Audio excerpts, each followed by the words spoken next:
Weather Service in Lincoln has issued a severe thunderstorm warning for northern Logan County, northwestern DeWitt County, southeastern Tazewell County, southwestern McLean County, east central Mason County, until 4:45 p.m.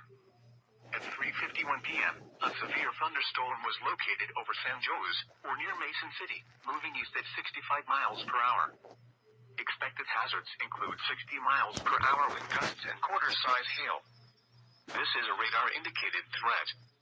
The following impacts are expected. Hail damage to vehicles is expected. Expect wind damage to roofs, siding, and trees.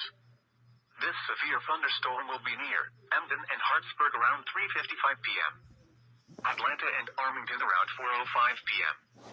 McLean around 4:10 p.m. Other locations in the path of the severe thunderstorm include Hayworth and Downs. This includes the following highways: Interstate 155 between mile markers 2 and 12. Interstate 55 between mile markers 134 and 154. Interstate 74 between mile markers 138 and 147.